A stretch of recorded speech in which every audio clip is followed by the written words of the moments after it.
Greetings. I hope you're planning to be at our upcoming General Conference.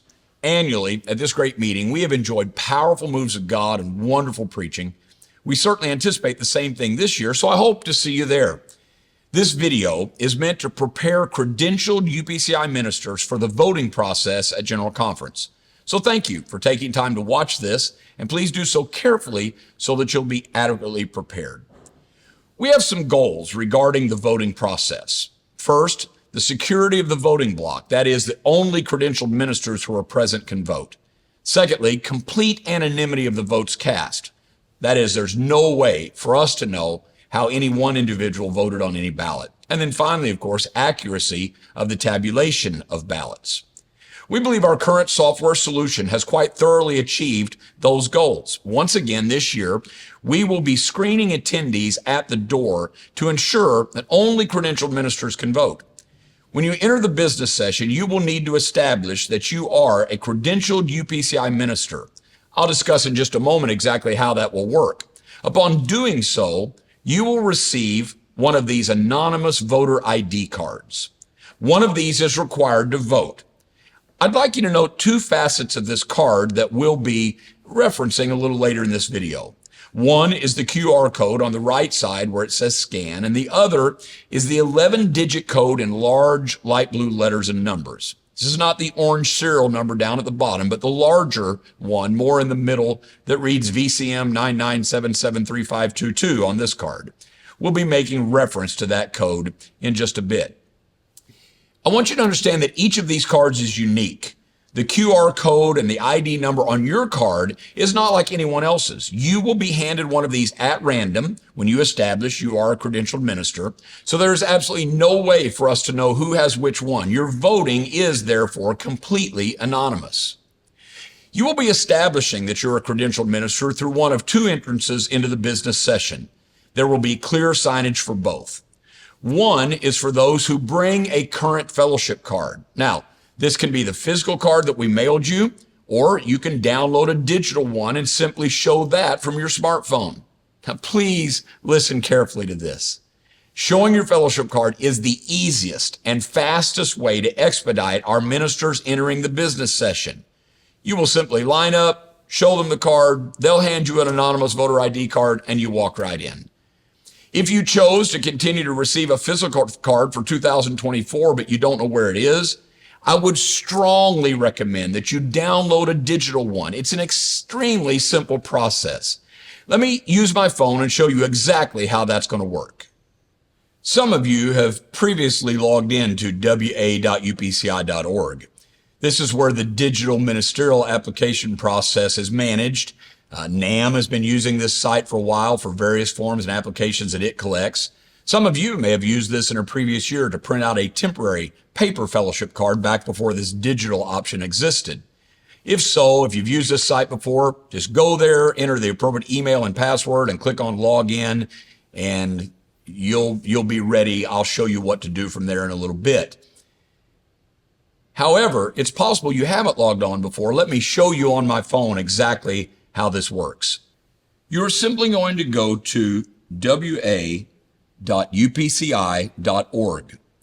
When you get there, if you've never logged in before and you don't know how to do so, you're just going to click on Forgot Your Password. It's right below the login button. And you say, well, I didn't forget it. I just don't think I've ever set one. I understand that, but this is the mechanism you're going to use. So we will click on Forgot Your Password. When you do it, ask for your email address. This must be your primary email address that you have in our system. If you use any other email, this will not work. If you don't know what that email is, you can call our offices and we can provide that to you out of your record. Or if perhaps the one that we have for you is an old one that doesn't work anymore, you can update it. We can do that. We can do that for you. So you're going to click submit. And when you click submit, it's going to come up and say, please check your email to reset your password. Okay, right there already at the top, you'll see from IT systems at upci.org, reset password. I open that email and there's a link right there. Please reset your password by clicking here. So I'm going to click that. That's going to take me back over here. It asks me to enter my email address again. So I will do that. And then it's going to ask me to create a password. Now you do have to have certain parameters, has to be certain length. You have to include a special character. If you don't put enough in there, it's going to come up and tell you. But I'm going to just create one and I don't mind telling you because by the time you see this, I will have changed it back. I'm going to put in capital TEMPPASS 13 exclamation point. Let me put that in again, TEMPPASS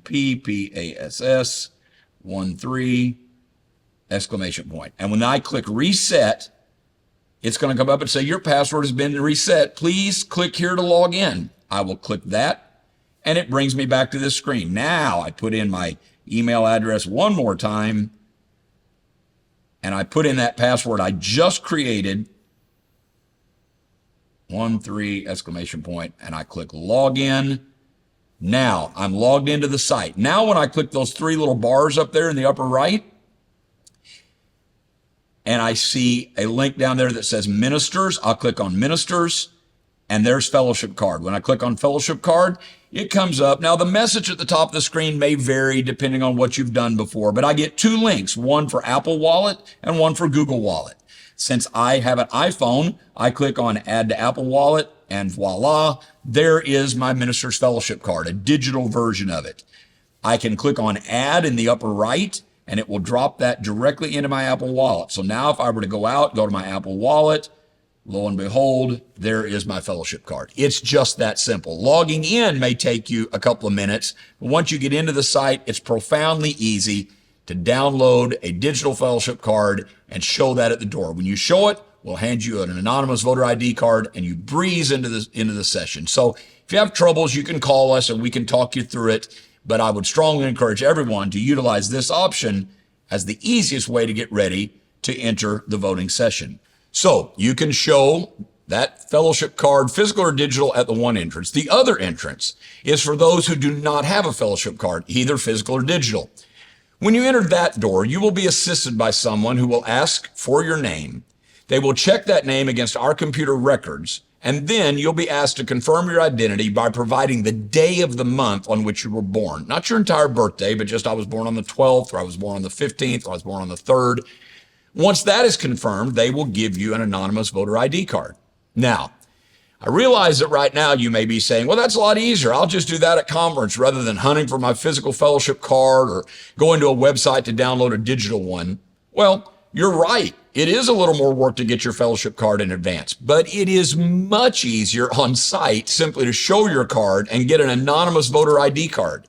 If everyone lines up for individuals to check names in our system, that line is going to go out the door and around the block. I am providing you today the way to avoid that. Bring your physical fellowship card or download a digital one now, and you'll breeze right through and laugh at all those people lined up because they would not take these steps in advance.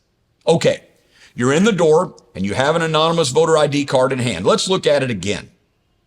You can use this card to access the voting software two ways. One is the QR code and the other is the code listed in light blue letters. The easiest is simply to point your smartphone's camera at the QR code. When you do, the yellow bar with qpvote.com will show up. Just click or tap on that yellow link and it will take you to the voting website and automatically log you in. If you prefer, you can just use your browser to go to qpvote.com. At that site, you can manually enter that light blue code that is on your anonymous voter ID card. Whichever way you do it, once you are logged in, this is what you'll see. Please note that the alphanumeric code from your card is the username on the screen.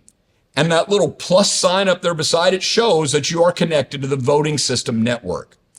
There is a logout button if you wish to leave the voting system for some reason.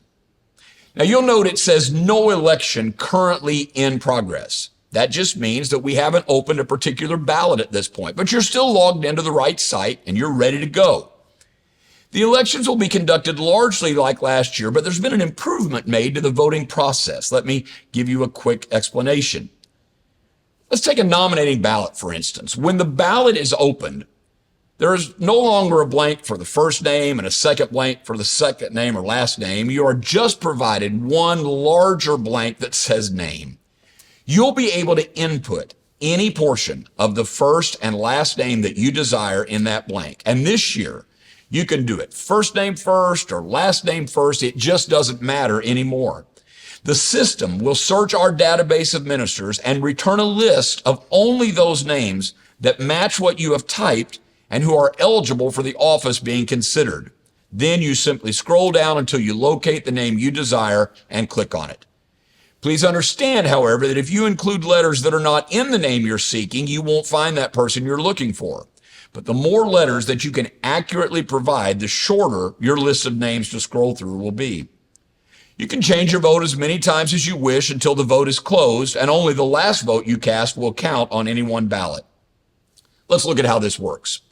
The question for our example this year is, what ordained UPCI minister has the hardest name to spell?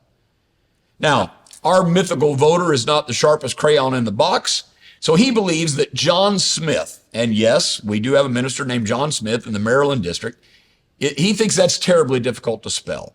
So he simply puts in an S from the last name, a space, and a J for the first name of John. Again, it doesn't matter which order he chooses. The list produced is anyone with an S anywhere in either name, even his or her middle name, and a J anywhere in either name. So for instance, we see Joseph Abraham because there's a J and an S in the first name. We see Jim Atkins because there's a J in the first name and an S in the last name.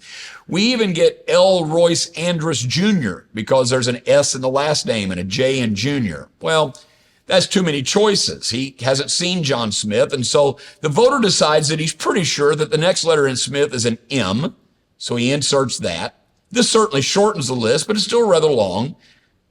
Then he gets some help from a smarter friend seated next to him and concludes that the second letter in John is an O, so he puts that in. Now, this shortens the list further to just 5 options of ordained ministers who have J-O in one name and S-M in the other. Now, let's notice something. You can see that John Smith III is located in this list. Now, he might be wondering, I wonder if this is the right one. Well, there's one way to verify that for sure, and sometimes another. First, you can see the city and state that this individual is from to help identify him. Secondly, you'll notice that next to John Smith's name, the little voting icon has turned red. Now, in our system, a red icon denotes the incumbent for an office on which we are currently voting. For this demonstration, we made Brother Smith the incumbent for this non-existent office of having the hardest name to spell. Now, please understand that you will never see that red icon unless you're already looking for that name. We are not trying to influence how anyone votes, but this does help you know that you found who you're looking for if you are trying to locate the current office holder.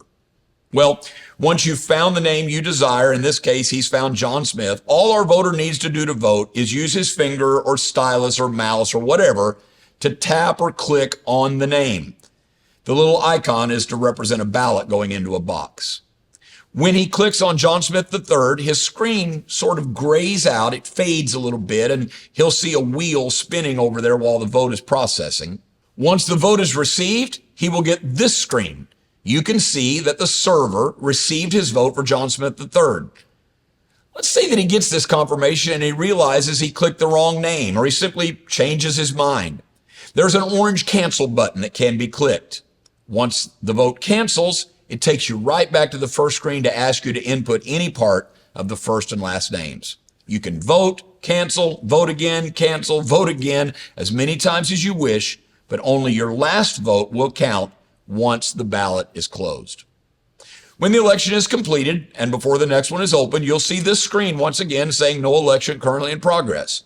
You're still logged in as evidenced by the little plus sign up there and the logout button, but you're just waiting for the chair to open the next ballot. So that's a nominated ballot. Let's consider an electoral ballot.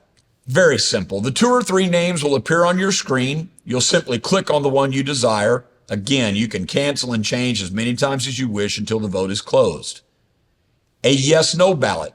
It's the same principle. Both options will appear on your screen. You simply click on the one you desire. Again, you can cancel and change that back and forth as many times as you wish until the vote is closed. Okay, here's some special considerations. Bring a smartphone or a wireless device. It should be fully charged. We will have some charging stations set up, but you'll want to bring your cord and charger.